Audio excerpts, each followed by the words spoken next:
What if I told you there's a way to get the upgraded ice staff and make it even stronger in the map The Tomb? And trust me, it's going to be in the funniest way possible. Because as anybody who's been playing The Tomb for a while and tried to take the ice staff into those higher rounds, like, it's really good, but in those higher rounds, the amalgams and especially shock mimics and even doppelgas to an extent just become too much of a pain to really camp with it, because the charge shot just doesn't kill them fast enough and you could end up dying from this. But with this strategy, you'll be able to almost instantly drop amalgams, shock mimics, and even doppelgas. It really is that good. And I know this is going to be helpful to you guys, so you might as well drop a like and subscribe already. But what's the strategy? How do you make it way stronger?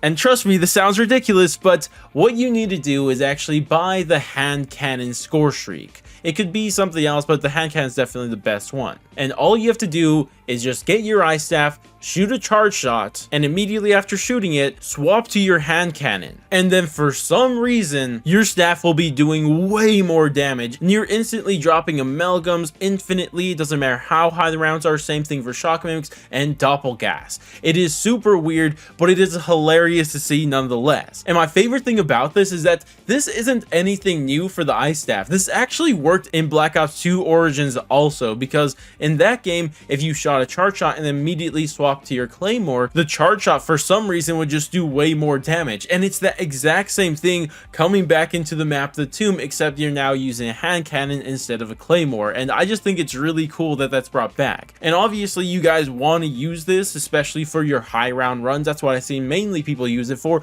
But another thing that people need to start using this for also is that Sentinel artifact boss fight, because as you guys know, anybody who's attempted it, a super difficult part about this boss fight is when those artifact mini bosses start showing up, and they have a ton of health and they can almost instant down you when they get close to you. But using this strategy, you could kill them a lot faster. Instead of taking multiple charge shots, it's going to take just 2 instead. Now keep in mind, they won't actually get frozen by your charge shot still, so you gotta still be on the move, but it still is a much better way to kill them. So definitely go out there right now on The Tomb, get your high round runs, do your Easter egg, use this strategy. It is amazing. And I really hope Treyarch doesn't remove this from the game, mainly because it's just cool that a glitch, I guess, from Black Ops 2 has somehow returned into The Tomb. I think that is just hilarious and really cool that stuff is like that, whether that's on purpose or not. It's just really cool. And on top of that, I don't really think it's that broken. I mean, maybe you could argue that, but there still is a skill gap here that you're doing,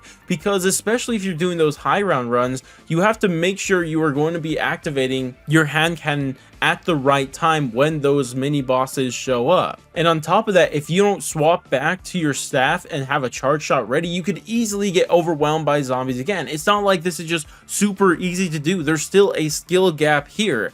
And that's the reason why I don't think Treyarch should remove this. I mean, they might, but I honestly have faith that Treyarch isn't going to do it after the recent controversies about nerfing fun. And because of that, I'm pretty sure this is going to stay in the game, but I guess we'll have to wait and see. Either way, though, just use it at least while you can, but I think it's going to stay. But regardless, that's about it for this video. Hopefully it was useful to you guys. If it was, as I said at the start of the video, drop a like, subscribe, bell, share, any of that great stuff. But I'm good to go, and I'll catch you guys in the next one.